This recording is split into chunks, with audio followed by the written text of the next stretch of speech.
My son's casket hadn't even been carried out of the church when Alyssa, my daughter-in-law, turned to me, right there in front of everyone, and said, "I need you to sign over the house this week." Just like that. No tears in her eyes, no shame in her voice. I was so shocked I could barely stand. I held my grandson's little hand, trying to stay steady while she was already planning how to take everything my boy left behind. What she didn't know was I had something up my sleeve she'd never forget.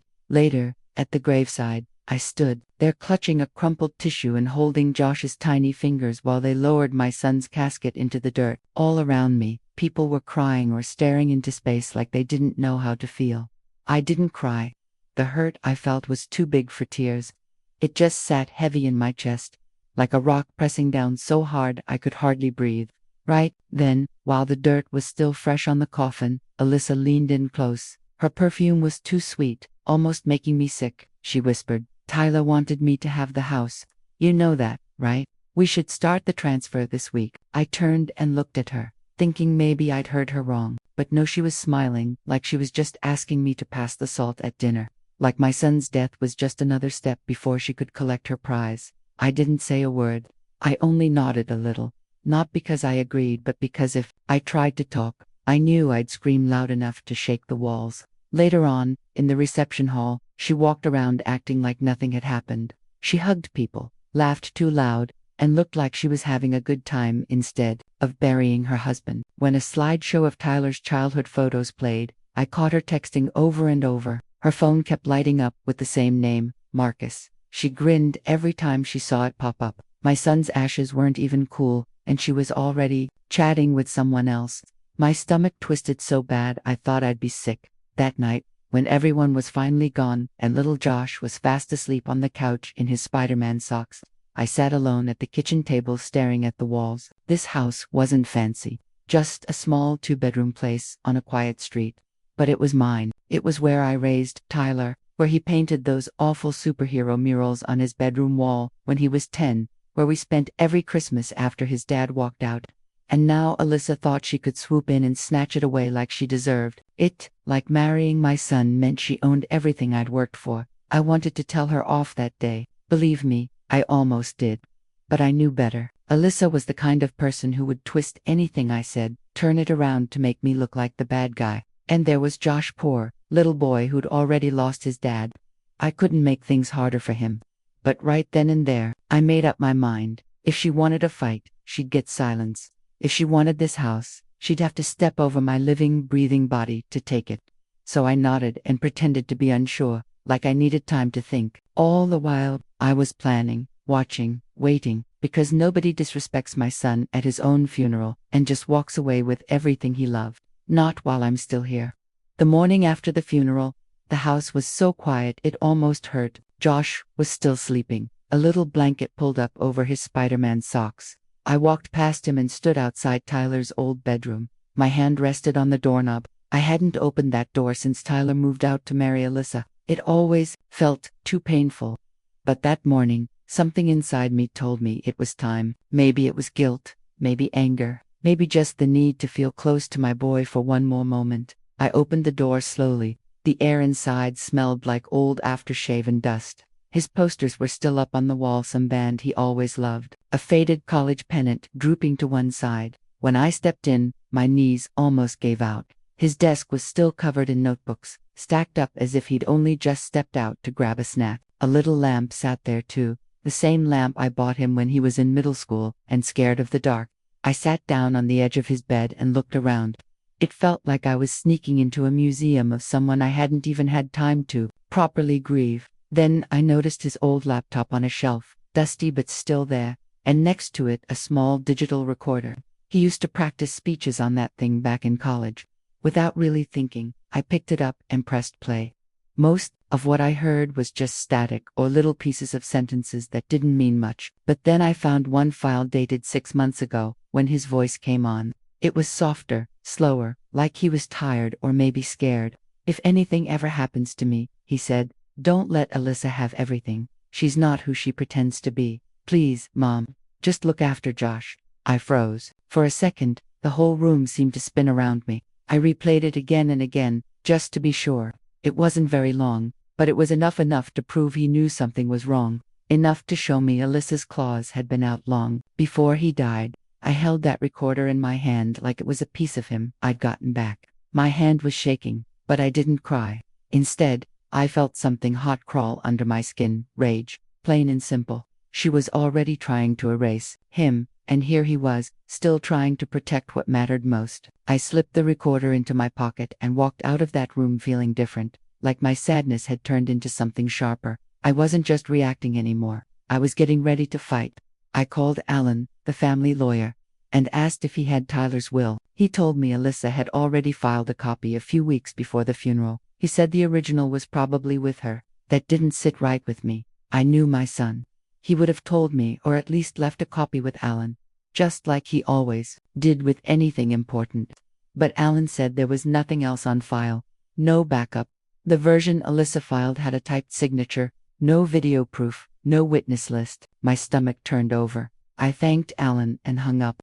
I just sat there staring at the wall, as if maybe it would give me an answer. Alyssa had moved fast. Too fast. She'd lined everything up before Tyler's body was even cold. But I had one thing in my favor. She thought I was weak. She thought I was just an old woman too sad to fight back. She didn't know I had her words saved, her lies, and now I was going to find even more. This wasn't just about the house anymore.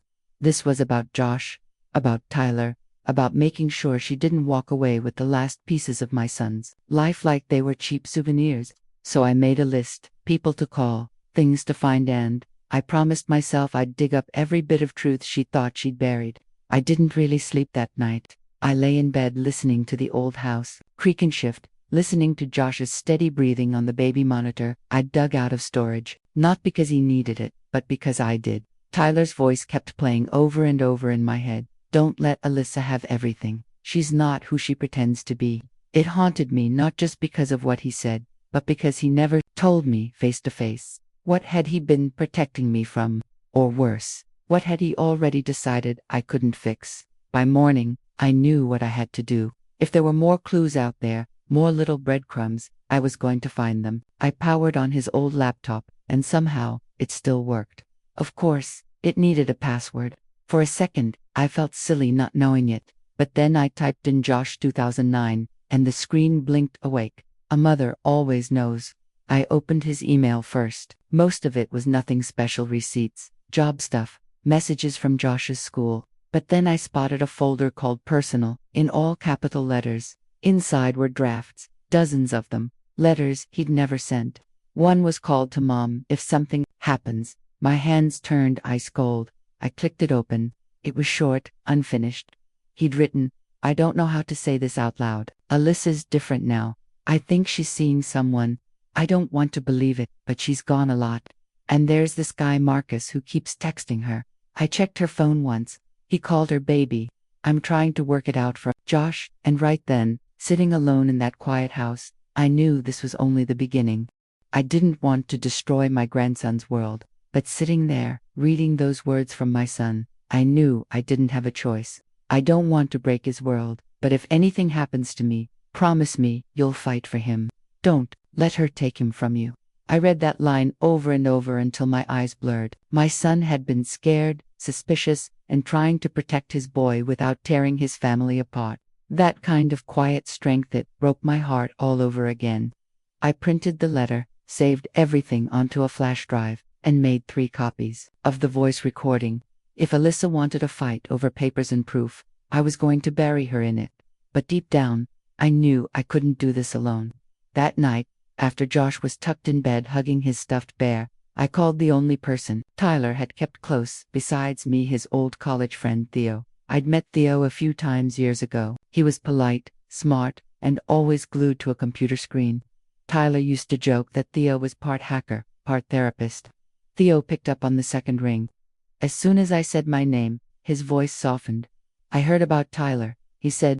I'm so sorry. He was one of the good ones. I didn't waste time. I told him everything about Alyssa, the memo, the emails, all of it. He was quiet for a moment. Then he said, send me what you have. I'll look into her. He didn't ask why. He didn't need to. That kind of loyalty told me everything I needed to know about the man my son had been. When I hung up, I could almost hear Alyssa's cold voice again. We should start the transfer this week. I smiled, but it wasn't a nice smile. She had no clue what I was getting ready to do. This wasn't just about revenge anymore. This was about saving what was left of my son's life and making sure Josh still had something good to hold on to. 3 days later, Theo called back. His voice sounded different, tight, careful, like he was choosing each word. You were right, he said, about all of it. I stepped out onto the back porch to make sure Josh was still inside watching cartoons.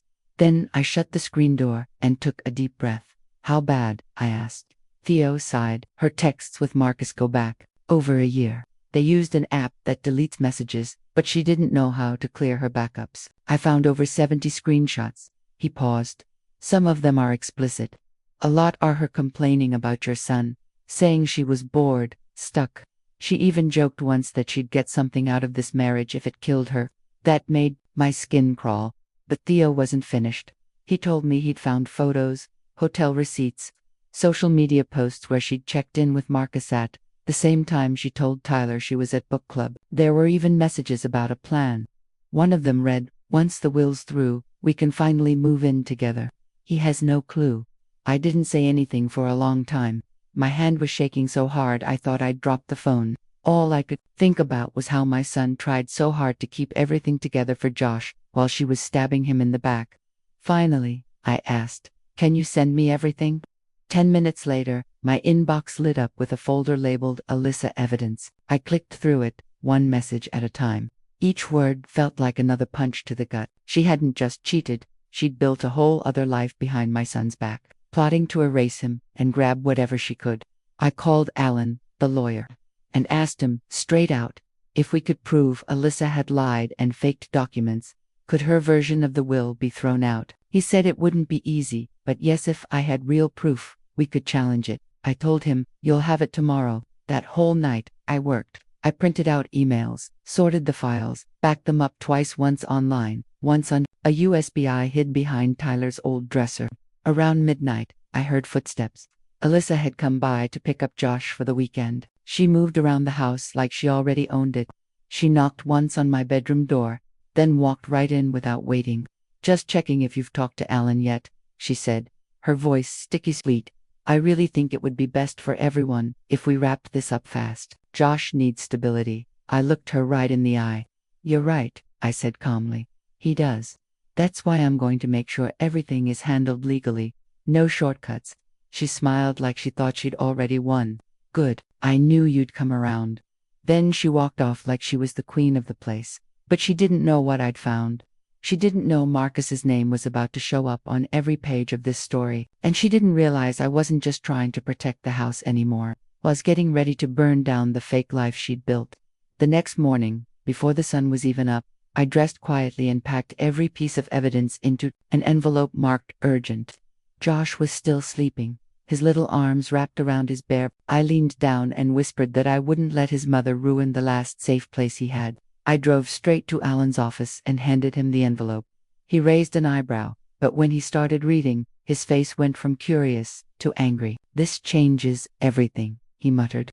"If we prove she was planning this while Tyler was alive, she could be in serious trouble." "Good," I told him. "I want every legal block you can place on this house today." He nodded and started making calls right away. On the way home, I called my insurance company and froze any property transfers, citing possible fraud. That locked the house down for at least 60 days. For the first time, I felt like I was winning. When I pulled into the driveway, Alyssa was waiting with Josh, smiling like she hadn't tried to steal everything from me days before. She handed Josh over and asked, "Did you talk to Alan yet?" "Just trying to plan next steps." I smiled back. "Yeah, we talked. You'll get an update soon." She waved and walked away, already texting. As she started her car, I saw a message pop up on her dashboard screen. "New message from Marcus. Tell her it's already listed." My stomach sank. As soon as she left, I ran inside and searched online.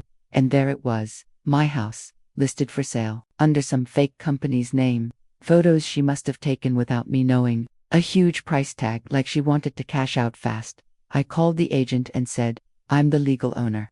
This property is under a fraud investigation. Take it down, or I'll see you in court." The woman stammered an apology and promised to remove it. My hands were shaking, but it wasn't fear anymore, it was pure rage. She had crossed a line. That night, after Josh fell asleep, I walked into Tyler's room and sat at his desk.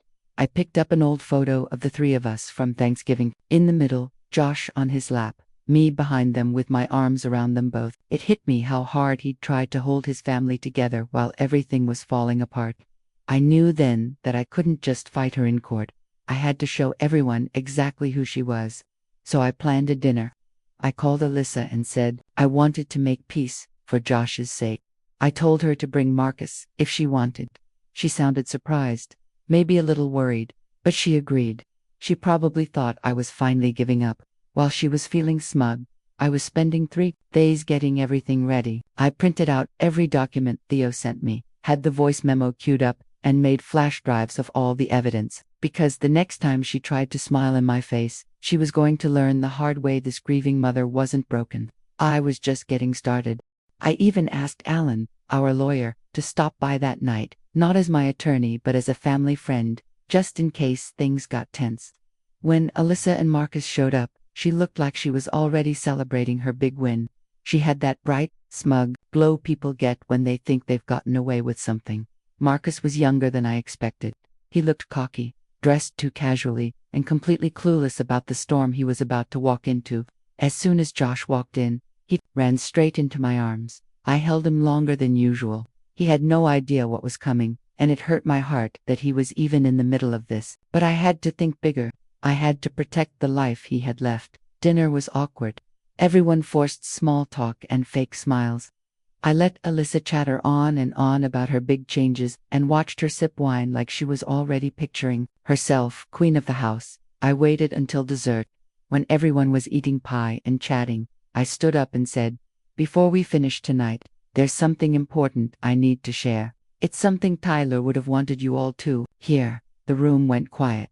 I pressed play on the voice memo. Tyler's voice filled the air, shaky, serious. "If anything happens to me, don't let Alyssa have everything. She's not who she pretends to be. Please, Mom, just look after Josh." You could have heard a pin drop. Alyssa's face went white. She froze with her wine glass halfway to her mouth. Marcus looked confused, then worried. I didn't say a word. I just handed out folders to everyone at the table. Mails, texts, photos, proof of the affair, proof she planned to sell the house.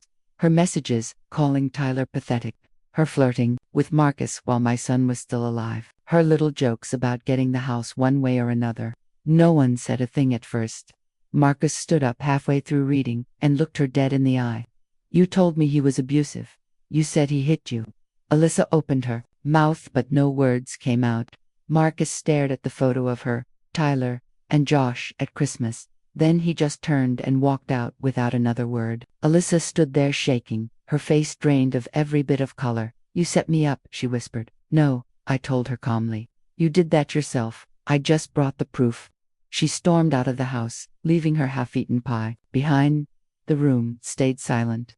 A few relatives looked down at their plates. One of them whispered, "I had no idea." Alan nodded to me and quietly let himself out. I cleaned up the plates with hands steadier than they'd been in weeks. The night, after everyone left, I sat in the living room with Josh asleep in my lap. I thought about Tyler, how he must have felt, trying to keep all this hidden, how he must have prayed someone would see through her lies. For the first time since his funeral, I felt like I'd finally done something right. I hadn't just exposed Alyssa, I'd smashed the perfect story she built. And I knew it wasn't over.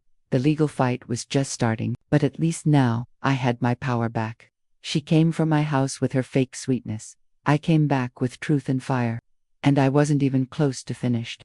The next morning, I found Josh sitting on the stairs, knees pulled to his chest, holding the family photo from the living room shelf. His eyes were red. When he looked up at me, he asked in a tiny voice, "Why was Mommy lying to everyone?" It felt like a brick hit me in the chest. He had seen and heard so much more than I realized. I sat next to him, my heart aching, and wrapped an arm around his shoulders. "Sometimes," I said softly, "grown-ups make choices that hurt people. But that doesn't mean it's your fault, and it doesn't mean you're not loved." He stared down at the photo without saying a word. That heavy silence followed us the rest of the day. After he went to bed, I called Alan and told him it was time to start the custody paperwork. This wasn't about revenge anymore. Josh needed stability. And Alyssa had shown, over and over, she cared more about control than caring for her son. She'd tried to sell the house he grew up in, lied about Tyler, and schemed for money. I wasn't going to let her keep using Josh like a pawn. Alan moved quickly. He filed for emergency custody, citing emotional instability and possible neglect. We included the voice memo, proof of the fraud, and even Marcus's sworn statement. He emailed me the night he walked out. Within 24 hours, Child Protective Services called to schedule a home visit. I cleaned every inch of the house, not to pretend we were perfect, but to show this was where Josh belonged. When the caseworker arrived, Josh answered the door himself, smiling shyly. He started chatting about his toys and asked if she wanted cookies. And in that moment, I knew I was doing the right thing. The woman from Child Services smiled kindly but watched everything like a hawk, scribbling in her notebook. She stayed for over an hour. I didn't share every painful detail, but I told her the truth, that Josh's dad had passed away, that his mom was caught up in a nasty legal fight over the house, and that she'd been dishonest about things that really mattered. I said Josh needed peace and stability, not more chaos. The agent didn't promise me anything. She just said she'd be in touch soon.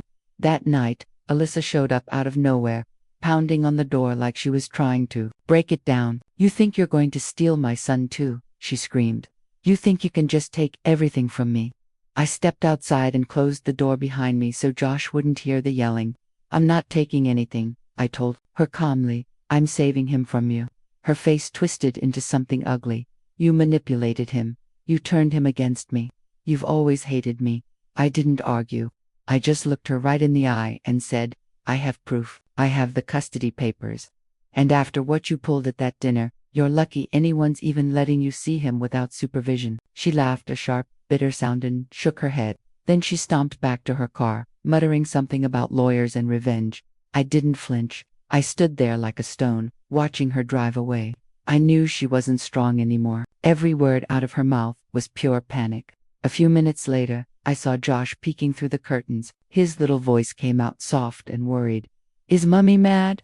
I knelt down so we were eye to eye. "She's confused right now," I said gently, brushing his hair back.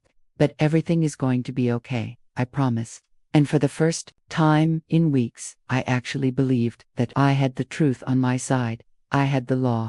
And most important of all, I had Josh safe in the only home that ever really loved him. The fight wasn't over, but everything had changed. Alyssa was coming apart, and I wasn't defending anymore. I was leading. The next day, I was folding laundry when Theo called again. His voice was fast, almost excited. "I found something," he said.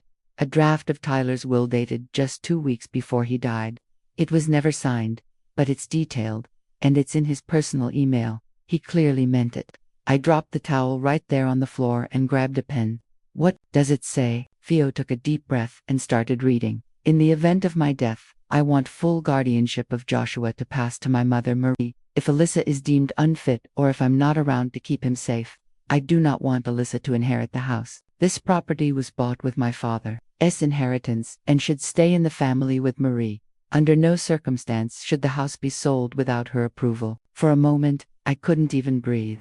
My son had seen all this coming. He knew her better than I ever wanted to admit. And he really tried to protect his little boy and the home he loved. Theo emailed me the document, and I sent it straight to Alan. When Alan called back, he sounded more confident than ever. "Even unsigned, this draft is big. Intent matters. Combined with everything else, this could crush her claim completely." That evening, I printed out the draft and placed it next to Tyler's photo on the mantel, not because the fight was over, but because I needed to remember I wasn't just fighting for Josh or for the house. I was finishing something my son had started. 2 days later, Alyssa fired her old lawyer and filed a countermotion. She accused me of turning Josh against her and called it parental alienation. Her paperwork was full of half-truths and flat-out lies, trying to paint herself as the victim and me as some bitter old woman. But what she didn't get was that her mask had already slipped. Everyone could see who she was now. Alan submitted everything: the draft will, the voice memo, the emails, proof she tried to sell the house behind my back, and Marcus's statement. The case wasn't just about custody anymore. It was starting to look like fraud and manipulation. The judge didn't make a final ruling that day, but he gave me temporary full guardianship of Josh until the next hearing in 30 days. It was the first time I let myself exhale in what felt like forever. That same afternoon, Alyssa called. I let it go to voicemail. Her voice was shaky, smaller than I'd ever heard it. "I'm sorry," she said.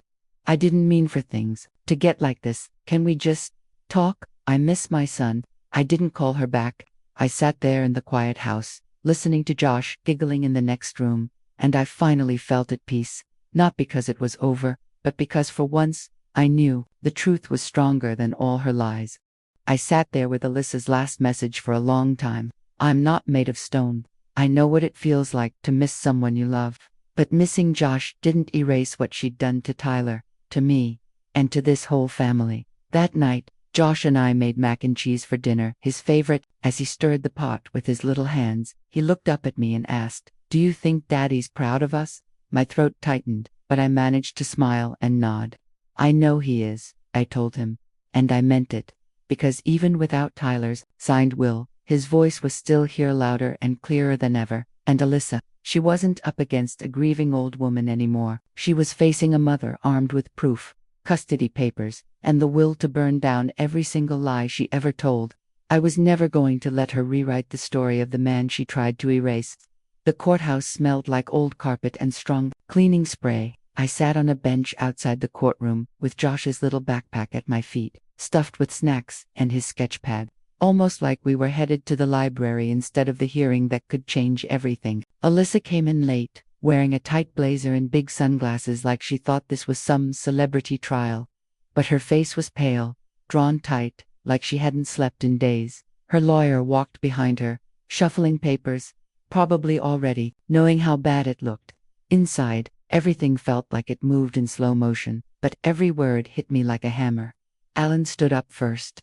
He showed the draft of Tyler's will, how it was saved in Tyler's email, the date, how it matched everything else Tyler had ever said about what he wanted. Then came the proof that Alyssa had tried to sell the house behind everyone's back. Emails, listings, Marcus's statement admitting the affair, her text messages bragging about cashing out as soon as she could.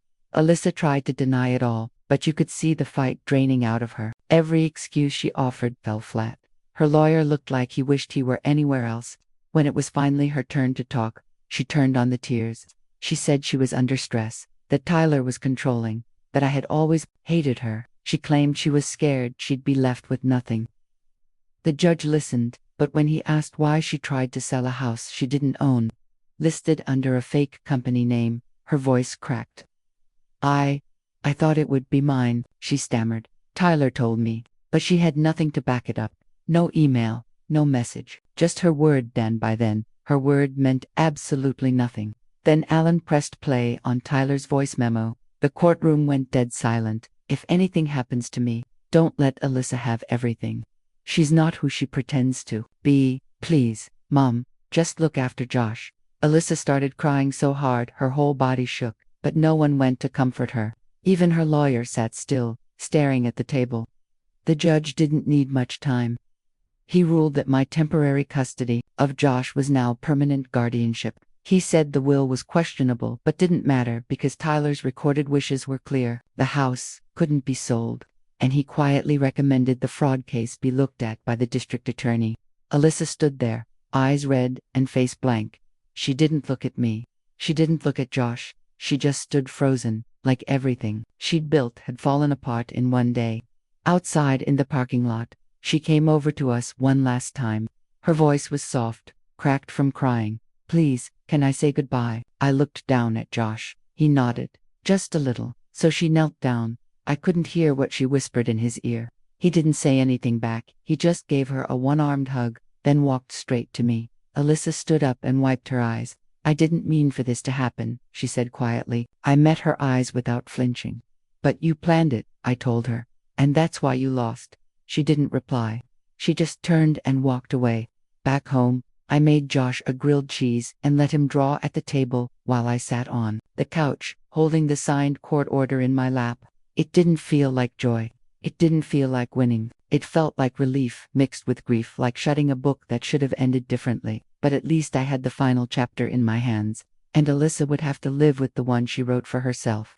It's been 4 months since that day. The house feels different. No, not empty or sad, but still, like it finally stopped bracing for a storm that's already come and gone. There are no more threatening letters in the mail, no lawyers knocking on my door, no trace of Alyssa's perfume after another one of her visits. It's just me and Josh, finding our own rhythm. He's started sleeping in Tyler's old room by choice. He says it makes him feel closer to his dad. I didn't argue. I left everything the way Tyler had it except I put in a new bookshelf and let Josh fill it up with whatever he wanted. Comic books, puzzles, a framed picture of him and Tyler fishing last summer. Some mornings, I hear him talking to that photo like his dad can hear every word, and maybe he can. Alyssa hasn't tried to visit. Her rights weren't taken away completely, just limited to supervised visits, but she hasn't scheduled a single one. Maybe she's ashamed. Maybe she's looking for another way back in. But I'm not losing sleep over it. She built her world on lies and thought she could bulldoze mine. But I stood up.